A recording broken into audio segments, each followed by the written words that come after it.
There are mornings in St. Mary Mead when the air itself seems to whisper of secrets, soft, domestic and faintly troubling. Beneath the scent of roses and the gentle toll of the church bell, something darker stirs among the hedgerows, waiting for a curious mind to notice what others overlook.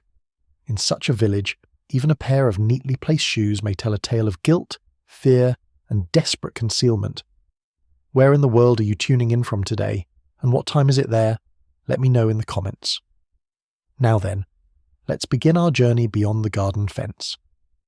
The May sun fell gently upon the village of St. Mary Mead, gilding the petals of Miss Marple's roses with a tender light. The garden hummed with bees and quiet satisfaction, for few things pleased Miss Marple more than the dependable honesty of her flowers. They might be delicate, but they were never deceitful. Human beings, on the other hand, were an entirely different species of bloom, beautiful on the surface, yet full of thorns beneath.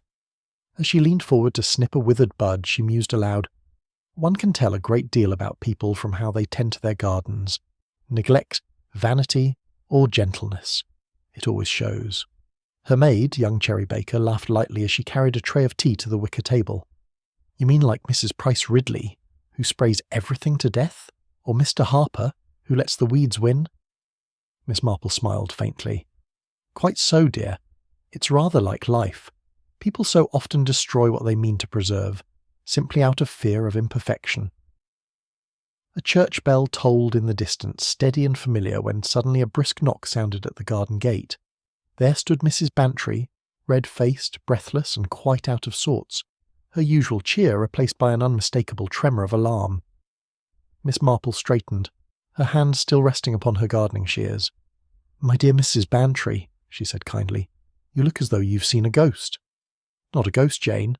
Something worse, perhaps," Mrs. Bantry replied, pressing a gloved hand to her breast. "You must come at once to the rectory. They found something quite dreadful by the garden fence." And with that, the roses seemed suddenly still, as if the whole garden had stopped to listen. They walked together along the lane that led from Miss Marple's cottage to the rectory, the air sweet with lilac and the faint murmur of village life. Yet Mrs. Bantry's agitation lent a strange chill to the morning. "It's the oddest thing, Jane," she said breathlessly. "Reverend Pritchard's gardener found them at dawn, just lying there by the fence as if placed deliberately. I said to Arthur at breakfast, 'Mark my words, this will lead to trouble,' and he told me not to gossip, but one can hardly call it gossip when one's seen it with one's own eyes." Miss Marple's blue eyes glimmered with mild curiosity. "And what exactly did the gardener find?" Mrs. Bantry hesitated, lowering her voice. "A pair of shoes, women's shoes, good quality too, silk-covered with little buckles, quite out of place by a vicarage fence." Miss Marple murmured, adjusting her shawl. "People's belongings seldom wander on their own. Did anyone recognise them?" "Not yet. But there was something else.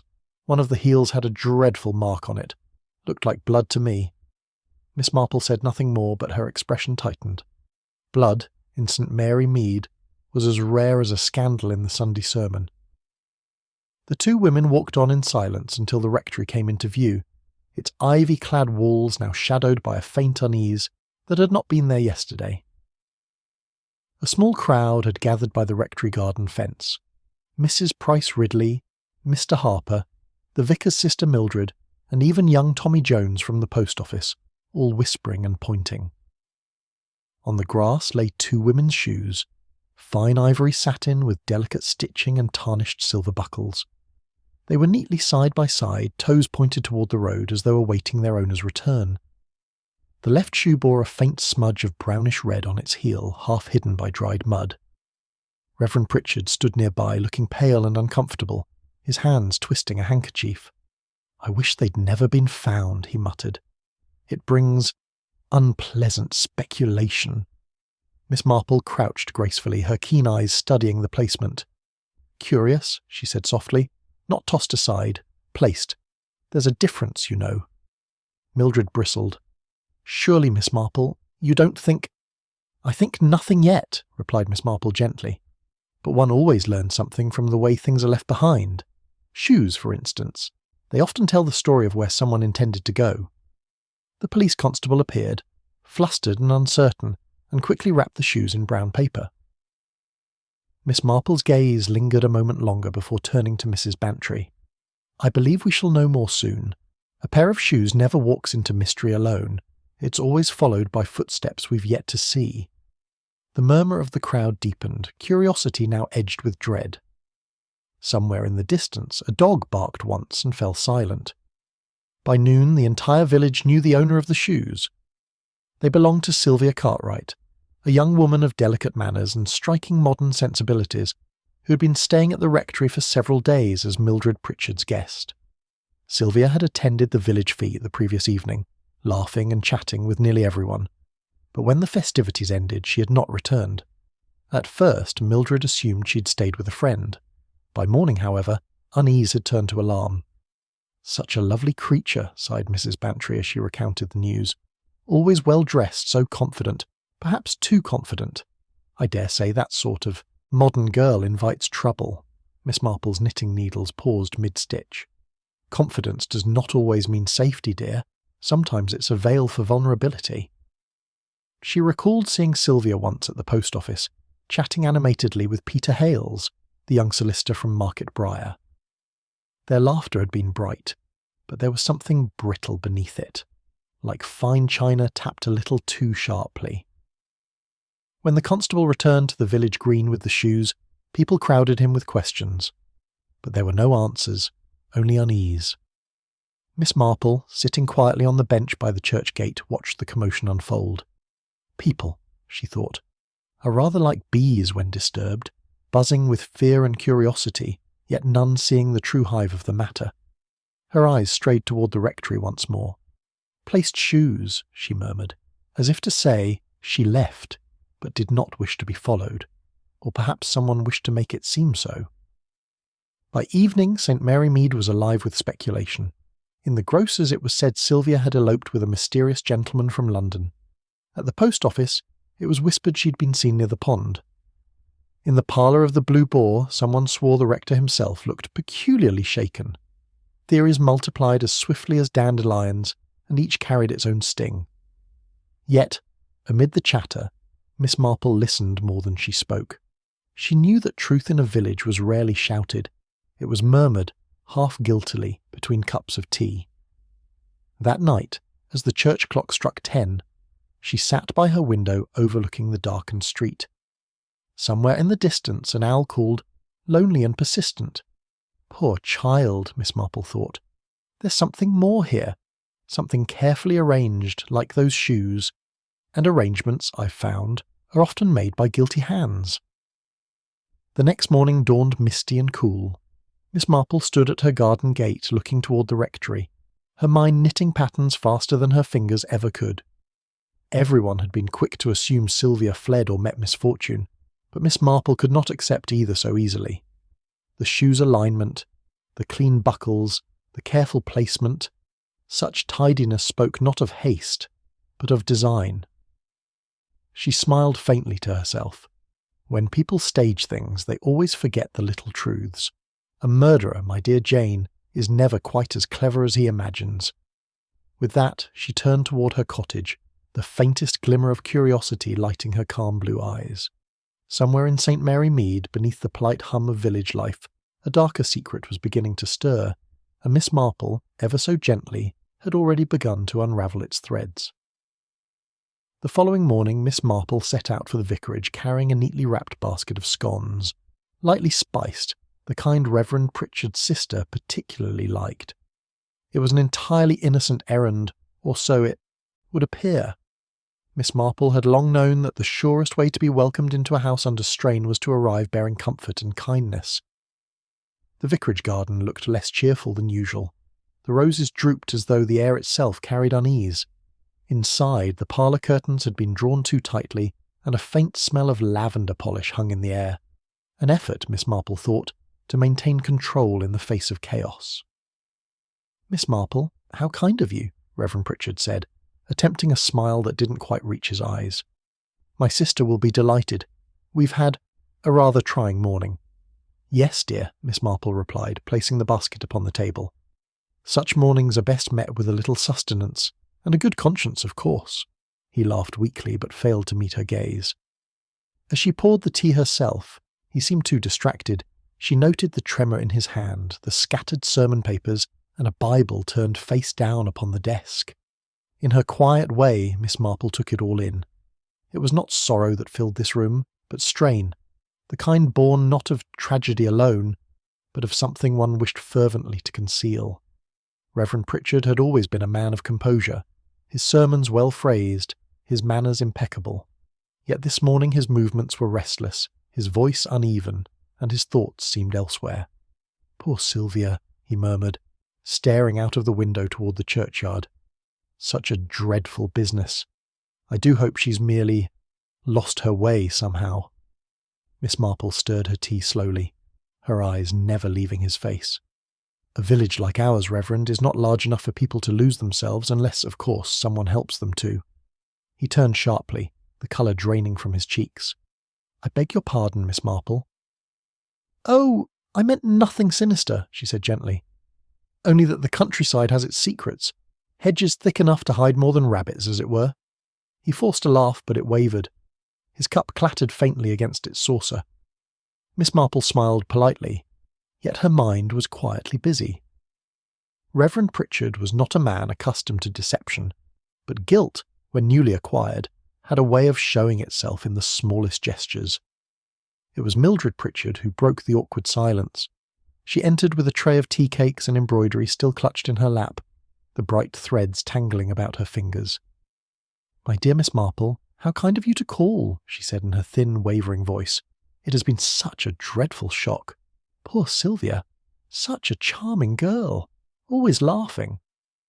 Miss Marple noted the faint tremor in her hands and the uneven stitching on the handkerchief she worked upon, a detail uncharacteristic of Mildred's otherwise precise nature. "Were you close to Miss Cartwright, dear?" asked Miss Marple mildly.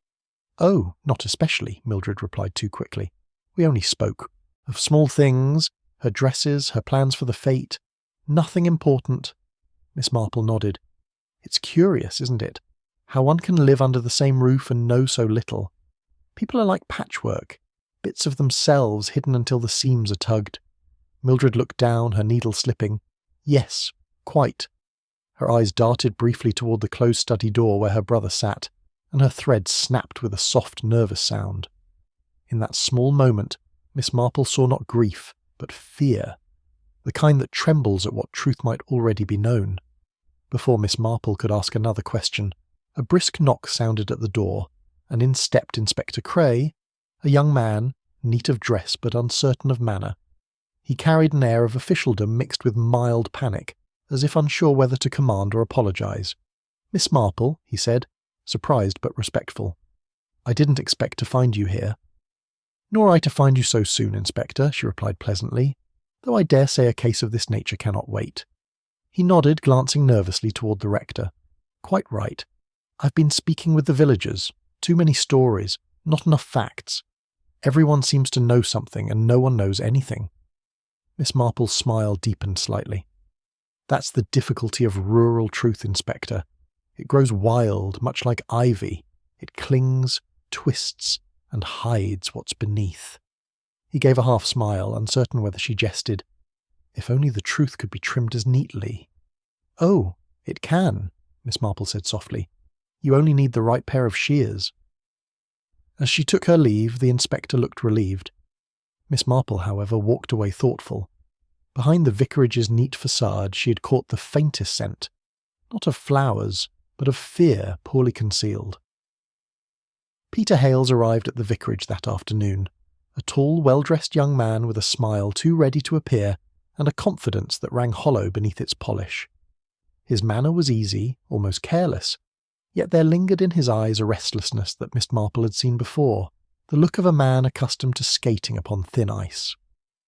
"I've told the inspector everything," he said with a weary sigh. "Sylvia left me at the fete before dusk. We quarrelled, I admit, but only about trifles. She had a way of, well, making a scene." "Indeed," said Miss Marple mildly.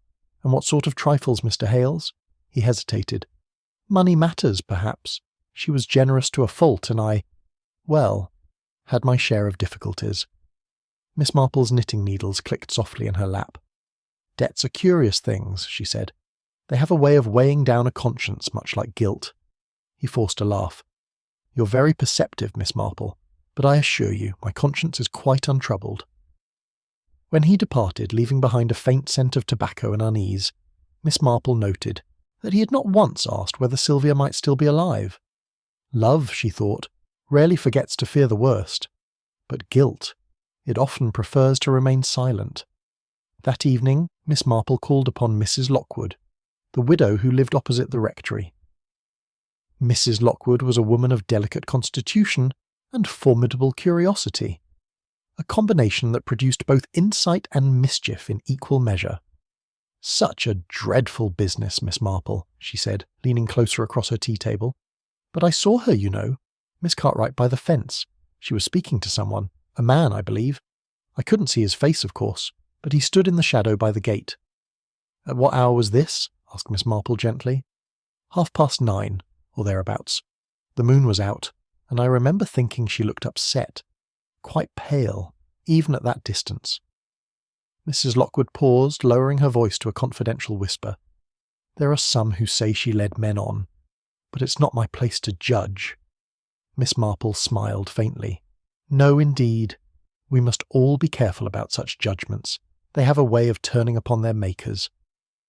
And as she left, Miss Marple wondered, not who the unseen man was, but why Mrs. Lockwood had been so eager to imply his existence. The next day, Miss Marple encountered Dr. Weston at the post office. He was a tall man of middle years, precise in speech and meticulous in dress, the sort who prized order, perhaps too much. "A most distressing affair, Miss Marple," he said gravely. "I understand you've taken an interest." "Only as one does, Doctor," she replied. "A young woman missing. One cannot help but feel concern." "Indeed," he said, "though I fear I cannot help much.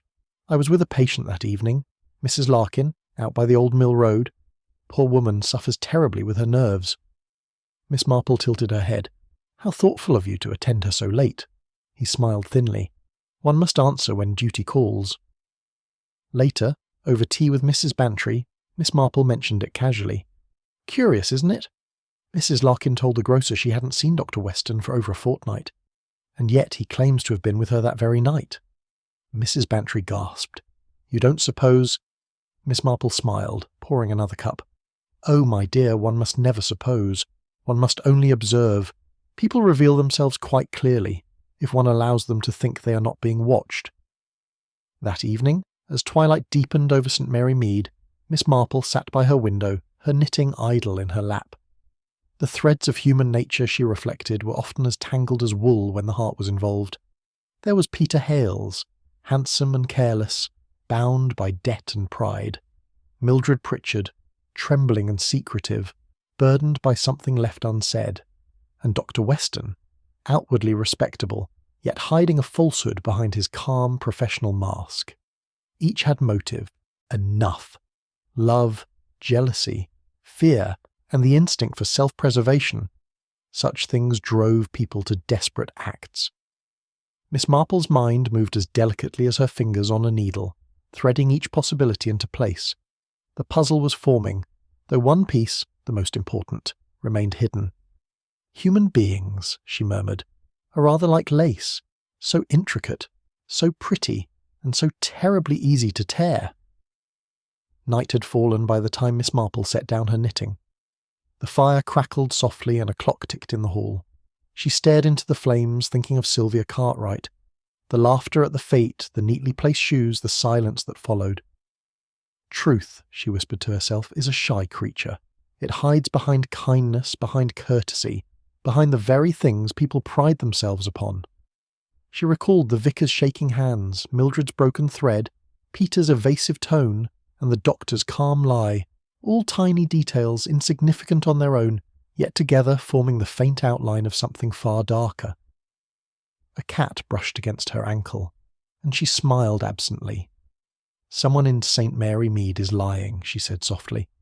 "And the trouble with lies is, they grow roots, like ivy, until they strangle everything around them." With that, she reached for her notebook and wrote down 3 names. Her eyes lingered upon the last one. "Tomorrow," she murmured, "I shall begin unpicking the truth, one thread at a time. By the following morning, St. Mary Mead was a beehive of whispers. The news of Sylvia Cartwright's disappearance had spread from the rectory gates to the butcher's counter and all the way to the Green Man Inn before breakfast was finished. Each telling of the tale grew a little more embroidered, until rumour itself became an art form. At Mrs. Price Ridley's, it was said that Sylvia had run off with a man from London. At the post office, the theory had evolved. Now she'd been kidnapped by a jealous admirer. Meanwhile, Mr. Harper from the grocer's swore she'd been seen boarding the early train, though no one could say to where. Miss Marple, of course, heard all of it. Sitting quietly in the tea-room, she let the chatter swirl around her like the hum of bees, absorbing each inconsistency. She knew that in St. Mary Mead, gossip was like a garden path, winding, misleading, but always leading somewhere if one had the patience to follow it. When Mrs. Bantry leaned close and whispered, "They say there's a policeman up at the vicarage again," Miss Marple merely nodded, her eyes thoughtful. "Yes, dear, though I rather think the truth won't be found in the shouting, but in the silences between." And indeed, she already suspected that someone in the village was speaking far too loudly to hide what they truly knew. That afternoon, Inspector Cray called upon Miss Marple, somewhat flustered but eager to share what he believed a promising lead. A local lad, Tommy Carter, claims he saw something the night Miss Cartwright vanished, he said briskly. Miss Marple smiled. "Children, Inspector, see everything adults prefer to ignore. What did he say?" "Something about a shadow by the vicarage fence," Cray replied. "Said he thought it was a man dragging... well, something heavy. Near midnight." Miss Marple's brow furrowed. "Children often mistake what they see for what they expect. Did he describe the figure?" "Tall, dark coat, moved awkwardly. Could be anyone," said Cray. "But it lines up with the time Miss Cartwright disappeared." "Perhaps," said Miss Marple, stirring her tea. "Though I wonder, was it truly the figure that frightened him, or what he thought the figure was doing?" The inspector looked puzzled, but Miss Marple only smiled faintly. "Fear, you see, Inspector, is very like fog. It makes the shapes seem larger than they are, and hides the real danger entirely." And as she watched him go, she wondered if the boy's shadow had indeed been a man, or merely a piece of truth, half seen and waiting to be brought into daylight. The next morning brought yet another discovery. Old Tom, the rector's gardener, found a crumpled handkerchief caught in the hedge near the garden fence. It was faintly stained and marked with a single, delicate M. By the time the inspector arrived, the entire village was buzzing once more. "Mildred Pritchard," declared Mrs. Price Ridley with relish. "I always said she was too quiet to be innocent. You mark my words. Those are guilty hands, if ever I saw them." Inspector Cray was inclined to agree. "The stain appears to be blood," he told Miss Marple, holding up the cloth with undue satisfaction. "And this initial, it could hardly mean anyone else." Miss Marple examined it closely. The stitching was uneven, hurried. "Curious," she murmured. "Mildred's embroidery is always very fine, and she signs all her work with 2 initials, not 1. This is unlike her." "Perhaps she dropped it in haste," Cray suggested. "Perhaps," said Miss Marple, though her tone suggested otherwise. "But then one must ask, why would she embroider something poorly, and with only half her name, if it were truly hers?" The inspector frowned, but Miss Marple only smiled gently. "Red herrings, Inspector," she said, folding the handkerchief carefully. "They are sometimes embroidered as well as cooked." By that evening, Inspector Cray was confident he had his culprit. "Peter Hales fits it all," he told Miss Marple. "Jealous, in debt, and desperate. We've learned Miss Cartwright withdrew £50 from her account that very morning. Likely he meant to take it from her, and something went wrong." Miss Marple listened quietly, her expression serene. £50, she repeated. "A tidy sum, yes, though I rather doubt money was the only matter between them." He raised an eyebrow. "You think otherwise?" "I think," said Miss Marple softly, "that passion and fear make far messier motives than greed. And men like Mr. Hales, charming, careless, are seldom clever enough to tidy up a crime so neatly." Cray folded his arms. "You don't believe he did it?" "Oh, I believe he may have done a great many foolish things," said Miss Marple with a faint smile. "But murder, Inspector? No, that sort of cleverness belongs to someone far more frightened and far more precise." As the inspector departed, Miss Marple looked once more toward the vicarage. "No, "Not the young man," she murmured. "It's never the one who blusters. It's the one who prays for forgiveness before the truth is found." The discovery of the blood-stained handkerchief had thrown the village into a fever of certainty, but Miss Marple, true to her nature, was never one for hurried conclusions. She sat by her parlour window that evening, the faint hum of bees fading into dusk, and examined the matter once more in her mind. Mildred Pritchard's name was on every tongue, yet something about it pricked at her sense of reason. Mildred's needlework, Miss Marple knew, was of the most meticulous sort. Tiny stitches, perfectly aligned, always signed in the same manner. MP, neat as scripture. The handkerchief marked with only an M was clumsy by comparison, as though made by someone who wished to imitate her hand but lacked her precision. "It's all far too tidy," Miss Marple murmured, setting aside her knitting. "Murder is rarely so convenient. It's only in novels that clues point obligingly toward the culprit." And with that quiet certainty she leaned back in her chair, her blue eyes bright with thought. Someone had planted the handkerchief deliberately, and done so with the overconfidence of those who believe village minds are easily deceived. Unfortunately for them, St. Mary Mead possessed one mind that was not. The next morning brought a new commotion. Young Tommy Carter, eager to reclaim his brief moment of fame, came running into the high street shouting that something white had been found floating in the pond by the footpath. It proved to be Sylvia Cartwright's parasol, a dainty thing of ivory lace and silk, now sodden and limp in the constable's hands. Half of it was caked with pondweed, the other torn, as though wrenched violently. "Aha!" declared Inspector Cray triumphantly. "Proof of a struggle. She must have been attacked near the pond." Miss Marple, who had quietly followed the small crowd gathering by the water's edge, frowned slightly. "Perhaps," she said, "though parasols are peculiar things. They are rarely dropped without intention. A lady may lose her glove or her hat in fright, but never her parasol, unless she wishes to leave it behind." Cray gave her a puzzled look, but she said no more. Instead, she gazed thoughtfully at the rippling water. The pond was far from the rectory fence, and yet both objects, the shoes and now the parasol, had appeared neatly, almost symbolically, as if set out like breadcrumbs on a trail. "Two clues," Miss Marple murmured softly to herself, and both too carefully placed to be accidental. Later that day, Miss Marple called upon Inspector Cray under the pretext of offering moral support. He was examining the shoes again, and she watched in silence as he fussed with them clumsily, quite missing the point of what they might reveal. "If you ask me, Miss Marple, they tell us little beyond what we already know," he said, setting them down. "Oh, I shouldn't say that," she replied lightly, lifting one shoe with careful hands. "Objects speak, Inspector. Only one must know how to listen." She tilted the heel toward the light, her eyes narrowing slightly. Beneath the glossy polish, faint though unmistakable, ran a streak of blue, thin as a thread but clear to one who knew where to look. "Blue paint," she said softly. "Quite the same shade as the vicarage gate, I think." The inspector frowned. "Probably from the fence itself, if she leaned against it." "Or from the person who carried her," Miss Marple said quietly, setting the shoe back down. "You see, paint is a rather faithful companion. It clings to those who touch it, however briefly." As she turned to leave, the inspector blinked in confusion.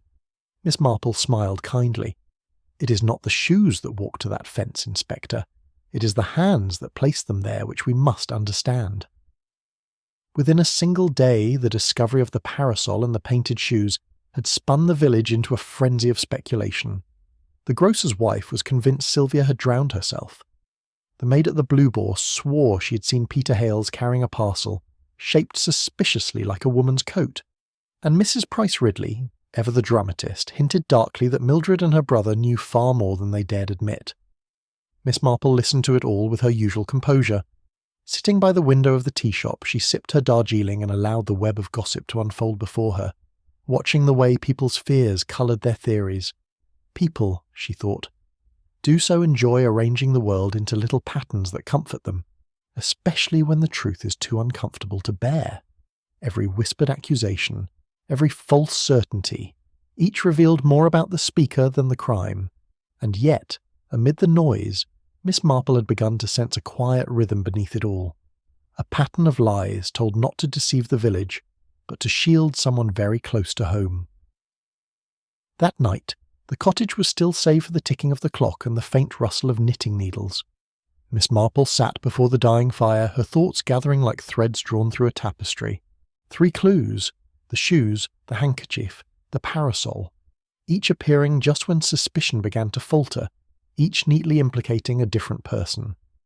It was not a pattern of discovery, but of design. Someone had been directing the narrative, feeding the village morsels of deceit to divert attention elsewhere. "Too tidy," she murmured again, and tidiness, in my experience, is a vice peculiar to those with something dreadful to hide. She recalled Reverend Pritchard's anxious eyes, Mildred's trembling hands, and the quiet, controlled tone of Dr. Weston when she had questioned him. Fear was the thread linking them all, but whose fear was of guilt, and whose of discovery? As the last ember dimmed, Miss Marple smiled faintly. "Truth," she said softly, "is rather like darning wool. It frays when stretched, but if one follows the broken strand, it always leads back to the hand that pulled it." And with that, she knew what must come next. The next morning dawned crisp and pale, the kind of day that promised normality, but held something uneasy beneath its calm. Miss Marple, armed with her knitting bag and the latest parish notices, walked briskly to the vicarage. She was, outwardly, the very image of village propriety. A kindly old lady with nothing on her mind beyond tea schedules and flower rotas. Yet behind her soft smile worked a mind sharper than any inspector's. Reverend Pritchard answered her knock looking more drawn than ever. His collar was askew, and his manner lacked the confident piety that once defined him. "Ah, Miss Marple, always a pleasure," he said, though his tone faltered.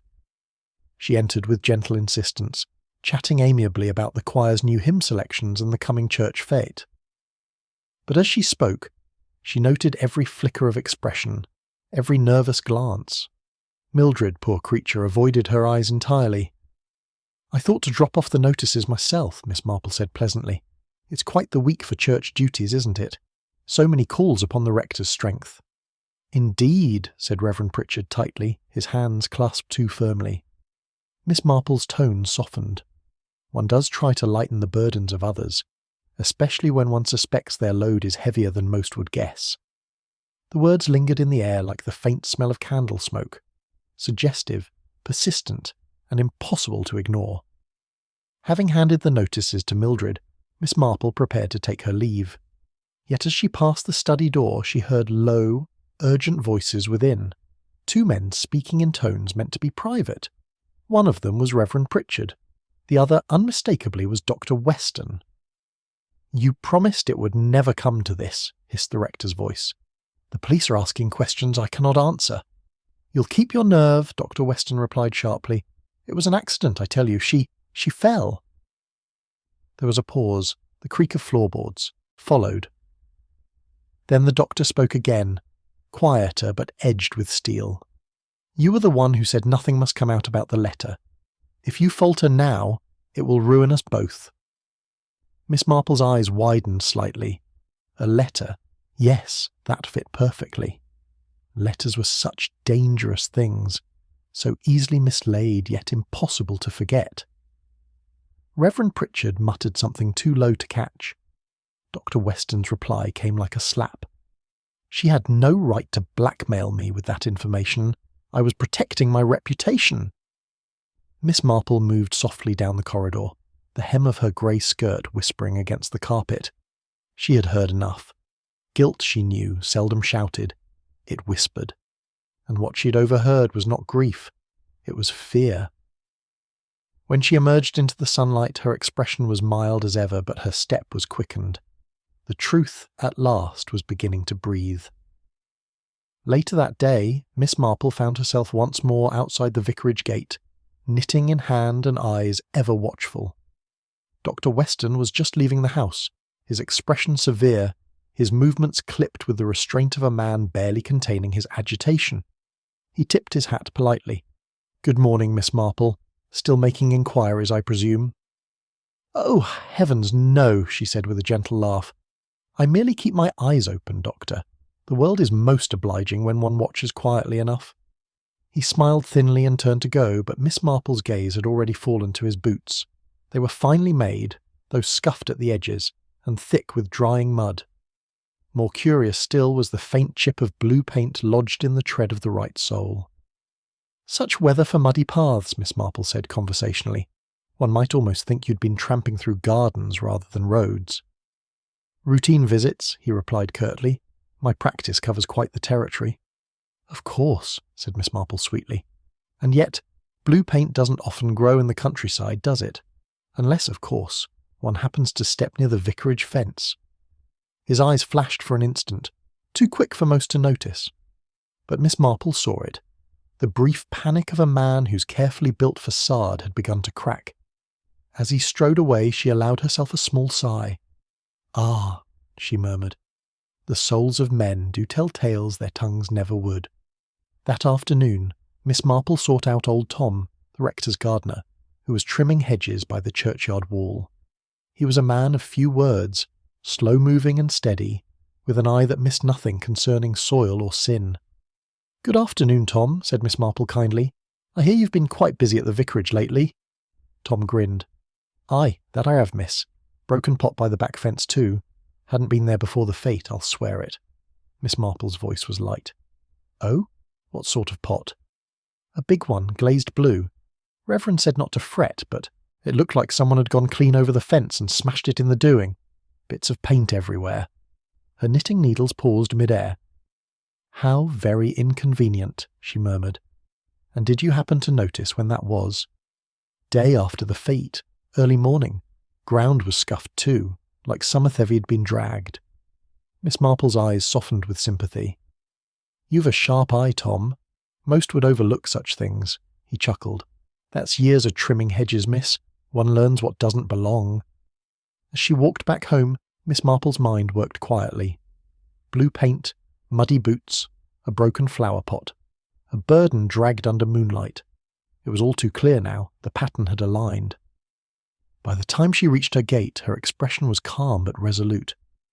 "Poor Sylvia," she whispered. "The truth lay by the garden fence all along, and now, at last, it's ready to be seen." By the following morning, Miss Marple's thoughts had crystallized into something very near conviction.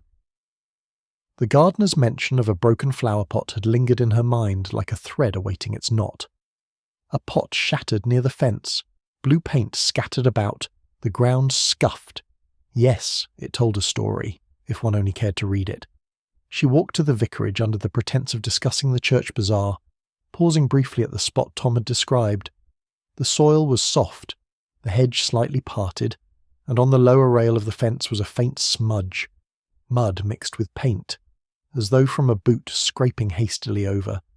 Someone had climbed there recently, and not lightly.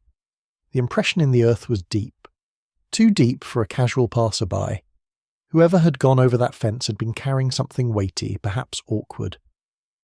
Miss Marple's gaze followed the line toward the garden shed beyond, the perfect hiding place, if one needed to delay discovery. A faint chill ran through her despite the morning sun. "Ah," she murmured softly, "so it wasn't where she fell that mattered, but where she was moved from." The truth, she thought, was no longer distant. It was simply waiting to be acknowledged. That evening Miss Marple sat in her small parlour, the lamplight casting a gentle glow upon her notes.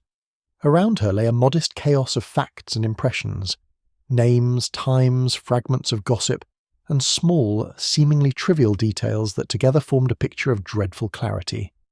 There were the shoes, placed too neatly, the handkerchief embroidered falsely, the parasol found far from where it should be, and now the blue paint, silent witness to a desperate act. Each clue had been arranged, not discovered, as though someone wished the story to unfold in a particular direction. But Miss Marple, whose understanding of deceit was born from long acquaintance with the human heart, saw through the pattern.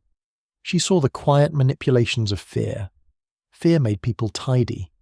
Fear made them control what could not be controlled. She sipped her tea thoughtfully. "He tried to make it all appear accidental," she murmured. "A lover's quarrel, a disappearance. Something easy to believe. But lies, however well dressed, always leave their hems showing. The faint ticking of the clock matched her measured thoughts. Somewhere outside, the church bell struck 9. Miss Marple folded her hands. It was not anger that killed her, she said softly. It was panic, and panic is the truest confession of guilt. Miss Marple's eyes grew distant as she pieced together the final strand, the motive that bound all else. Sylvia Cartwright had not been careless or foolish. She had been frightened, and in her fear she had made a fatal mistake. Dr. Weston, the respectable physician, carried an old shadow upon his name. Years ago, during his time at a London hospital, a patient had died under questionable circumstances. Records were altered, signatures forged, and the truth neatly buried. Few remembered the matter, few, that is, until Sylvia came across a letter among her late father's papers. Her father, too, had been under Weston's care. Sylvia had come to St. Mary Mead seeking the man she believed responsible for a quiet betrayal long past. Perhaps she had intended blackmail, or perhaps merely justice. It scarcely mattered now. She confronted him near the vicarage fence after the fete, demanding the truth and threatening to send the letter to the medical board. Weston, proud and fearful, could not bear the thought of ruin.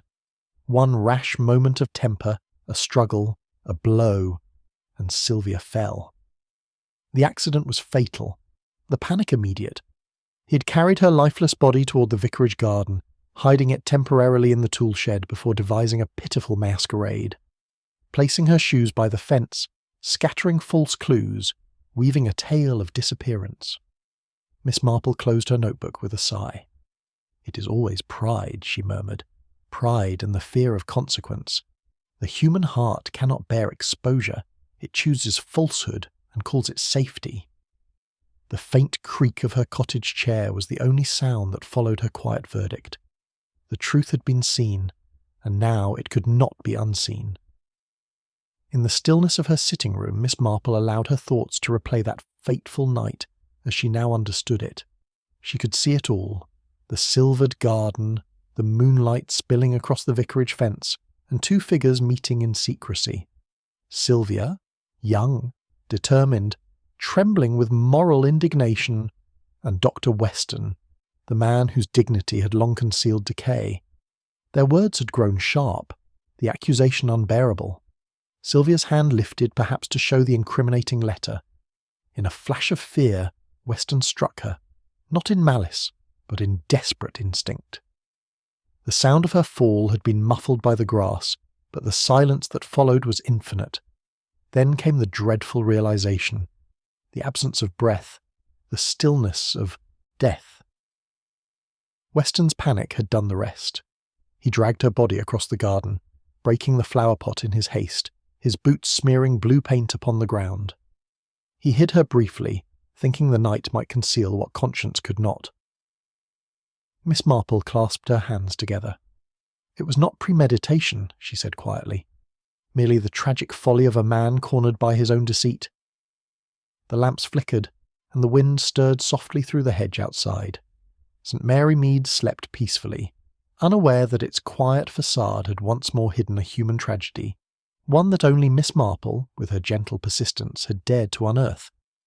The vicarage drawing-room was a picture of quiet civility, lace tablecloth, gleaming silver pot, and a faint scent of lavender polish.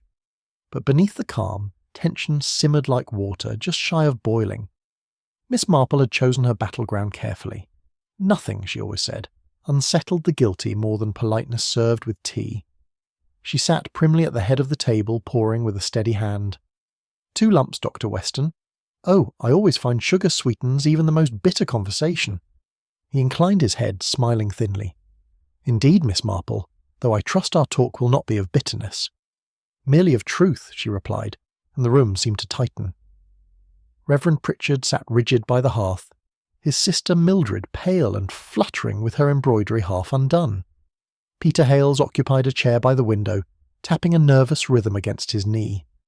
"I thought," Miss Marple began, her voice calm and clear, "that we might all find peace of mind if certain matters were set straight. After all, gossip breeds fear, and fear, well, fear drives people to terrible things." Mrs. Bantry, who had insisted on accompanying her friend, leaned forward, eyes alight. "Do go on, Jane." Miss Marple smiled faintly. Yes, let us begin then, with the shoes by the garden fence. The clinking of china ceased. Even the clock on the mantel seemed to pause as all eyes turned toward her. The three faces before Miss Marple told their own stories before a word was spoken. Peter Hales, outwardly handsome, sat stiff and defensive, his expression taut with self-preservation. Mildred Pritchard's trembling hands worried her handkerchief to shreds, her lips moving silently as though in prayer. And then there was Dr. Weston, smooth, composed, every inch the man of science and reason. Yet there was a faint sheen upon his brow, a tightness about the mouth that betrayed his inner unease. His charm, so carefully worn, had begun to crack. "I am relieved, Miss Marple," he said with forced geniality, "that you are willing to clear up these dreadful misunderstandings. It will do the village good to have an end to its wild conjecture." "Oh, it will indeed," Miss Marple agreed softly, "but I fear it will not end quite as you imagine." A hush fell over the room. The vicar shifted uneasily, and Peter's knuckles whitened upon his knee. Miss Marple adjusted her spectacles and folded her hands. "The truth, you see," she said mildly, "is very simple once one ceases to look at appearances and begins to consider behaviour." Miss Marple spoke with the serene cadence of a woman describing her garden, but each word struck like a pebble against glass. "I have often noticed," she began, "that when people attempt deceit they grow tidy. They arrange things, as if order could disguise their guilt. The shoes by the fence, for example, so neatly placed, their toes pointing outward, as though Miss Cartwright had stepped out of them by choice. But women do not remove their shoes to vanish into the night. It was an imitation of order, too perfect to be real." Dr. Weston stirred, but she continued smoothly. "Then there was the handkerchief embroidered with an M. Poor Mildred, how unfairly suspicion fell upon you. Yet your work always bears both initials, does it not? Whoever placed that handkerchief wished to mislead." She turned slightly toward the vicar. "The gardener, too, gave us a small truth without realizing it. The broken flower pot, the scuffed soil near the fence, the blue paint along the wood, all little fragments, quite meaningless until one remembers that paint does not appear by accident." Her eyes, calm and piercing, found Dr. Weston's face. "The same blue, I might add, as the fleck upon your boot, Doctor." For the first time the man's composure faltered. Dr. Weston rose, his chair scraping sharply against the floor. "This is preposterous," he said, his tone cold but trembling beneath its veneer of calm. "You cannot accuse me on the basis of paint and gossip. I was with a patient that night." "Ah, yes," Miss Marple replied gently, "Mrs. Larkin. Except, of course, Mrs. Larkin told the grocer she hadn't seen you in a fortnight." A flush crept up his neck. I must have misremembered, or misdirected," said Miss Marple softly. "Much as you misdirected the inspector by suggesting Miss Cartwright's disappearance was voluntary. That was clever, Doctor, but not quite clever enough." He gave a short, bitter laugh. "You are a dangerous woman, Miss Marple. Perhaps you've read too many mystery novels." "I prefer real life," she said evenly. "It is far less forgiving of vanity." His eyes flashed with sudden anger, and in that moment everyone in the room saw what he had long concealed. Not the calm of innocence, but the fury of a man cornered by truth. Miss Marple waited until silence settled again, then spoke with the quiet authority of one who needed no approval. "Let us return to the shoes," she said, placed so precisely, as though Miss Cartwright had paused at the fence and stepped from them of her own accord. Yet women do not walk barefoot into the night, certainly not through the damp grass of a vicarage garden. No, someone placed them after the fact. Peter Hales exhaled shakily. "Then you mean she was already dead?" "Yes," said Miss Marple gravely, "and the one who placed the shoes hoped to suggest she had gone away willingly. But his hand betrayed him. The right shoe bore a faint scrape of blue paint upon the heel, just as the vicarage gate does. It was he, not she, who carried them there." Dr. Weston's lips parted, but no sound emerged. "Fear makes people tidy," Miss Marple went on. He wished to impose a narrative, one of a quarrel, a disappearance, a mystery that would fade in time. But fear is rarely tidy for long.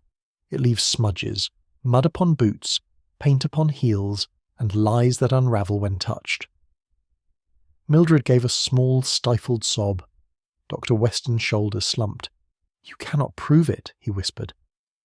Miss Marple smiled sadly. "One does not need to prove what one already understands." Miss Marple leaned forward slightly, her voice low and almost kind. "It was the smallest of things that betrayed you, Doctor. The blue paint upon your boot. When one removes a body over a freshly mended fence, one seldom considers what clings to the soles." He sat motionless, his face ashen. "Old Tom told us of the broken flower pot by the fence," she continued. "A foolish mistake, really. But then panic is never graceful. You dragged Miss Cartwright's body across the garden, broke the pot in your haste, and left the traces that no amount of clever speech could conceal. That faint line of blue paint was your confession." The silence was profound. Even the clock seemed hesitant to mark the passing seconds. Miss Marple folded her hands. "You see, Doctor, truth always leaves its colour behind, no matter how deeply one tries to cover it." For a long moment he stared at her, his jaw working soundlessly. Then he lowered his eyes, and in that single gesture, Miss Marple saw the battle within him collapse into surrender. A sharp knock at the door broke the silence. Inspector Cray entered, his face grave, a paper in his hand. "The coroner's report, Miss Marple," he said quietly. "Miss Cartwright's injuries are consistent with a single blow, delivered by someone standing close." Dr. Weston let out a strangled sound. "She threatened to ruin me," he said hoarsely. "She found the letter. She was going to expose everything. I only meant to stop her." His voice faltered into despair. Miss Marple's tone held no triumph, only sorrow. "You stopped her life instead, Doctor. And yet, it was your own deceit that killed you long before this." As the inspector led him away, Mildred wept quietly into her hands. Peter Hale stared blankly into his teacup. Miss Marple poured herself another cup, her voice soft but steady. "Sugar, anyone? The bitterest truths are always best taken with a little sweetness." The dawn broke pale and cold over St. Mary Mead, painting the rooftops with a weary light. Dr. Weston stood at the threshold of his home, his coat hastily buttoned, his expression that of a man long pursued by his own conscience. 2 constables flanked him, their faces grim but respectful. He did not resist. There was no point. The defences that had once shielded him, his composure, his intellect, his charm, had fallen away like autumn leaves. "I meant only to frighten her," he murmured as they led him to the waiting car. "I never intended—" But his words dissolved into the morning mist. From the gate, Miss Marple watched silently, her gloved hands folded before her. There was no triumph in her eyes, only a quiet sorrow. She had seen guilt before, its many faces, its many justifications, and knew that the truest punishment began long before the law arrived. As the car disappeared down the lane, the sound of its wheels faded into the stillness of dawn. In its wake, the village seemed to breathe again, though the air was tinged with melancholy. The truth, Miss Marple thought, was like sunrise, inevitable, revealing, and often merciless. Later that morning, Reverend Pritchard called upon Miss Marple, his face pale and drawn. He removed his hat awkwardly, his manner one of deep contrition. "I scarcely know how to thank you, Miss Marple," he said hoarsely. "Your insight has brought justice where I could not bear to look. And yet—" He faltered, his gaze dropping to the floor. "This scandal, under my very roof, my home, my parish, all tainted by deceit." Miss Marple's tone was gentle. "Evil, Reverend, is rather like mildew. It settles where the air grows too still, and thrives best where people least expect it." He nodded gravely, his eyes glistening. "I suppose faith must be tested in such ways." As he took his leave, Miss Marple watched him go, reflecting that guilt, though undeserved, clung to the innocent far longer than punishment ever clung to the guilty. Peter Hales lingered by the village green that afternoon, a suitcase in one hand, his gaze fixed upon the church spire. His once jaunty manner was gone, replaced by a subdued weariness. Miss Marple met him there by chance. "You're leaving, then?" she said softly. "Yes," he replied. "I think it best. There's nothing left for me here. Sylvia deserved far better than a man who valued charm over decency. Miss Marple regarded him with a kindness that held no indulgence. Most people, Mr. Hales, learn goodness only through regret. See that you do not waste yours. He managed a faint smile. You've a way of speaking truth without cruelty, Miss Marple. I'll try to remember it. As he walked away down the narrow lane, the echo of his footsteps lingered, a reminder of how even the shallowest hearts could be reshaped by tragedy. That afternoon, Miss Marple took tea with Mrs. Bantry beneath the warm haze of the sunlit drawing-room. The lace curtains stirred gently, and the kettle purred on the tray between them. "My dear Jane," said Mrs. Bantry, shaking her head. "How you manage it I shall never know. One would think you'd grown up in Scotland Yard rather than St. Mary Mead." Miss Marple smiled faintly. Observation, Dolly, not cleverness. The smallest things, a stitch out of place, a tremor in the voice, tell far more than grand gestures. It's human weakness, not wickedness, that does the damage most often. Mrs. Bantry sighed. "I suppose poor Sylvia never realised how dangerous truth can be." "No," Miss Marple replied. "Truth frightens people who've lived too long in lies, and frightened people are rarely rational." They sat in companionable silence for a while. The sound of distant church bells drifted through the open window, mingling with the scent of summer roses. "It's an odd thing," Miss Marple said softly. "Every great tragedy begins with something small, a fib, a fear, a selfish impulse, and grows roots no one bothers to cut until it's far too late." As evening approached, Miss Marple wandered through her own garden, pruning shears in hand. The roses were in full bloom, their petals perfect and serene, yet beneath them the soil was crowded with tangled roots. She paused by a patch of briar and thought how very much people resembled their gardens. "All beauty," she murmured, "depends upon what lies buried beneath. And oh, how deep the roots of deceit may run. Each human soul," she mused, "carried its own patch of wilderness, envy, pride, fear.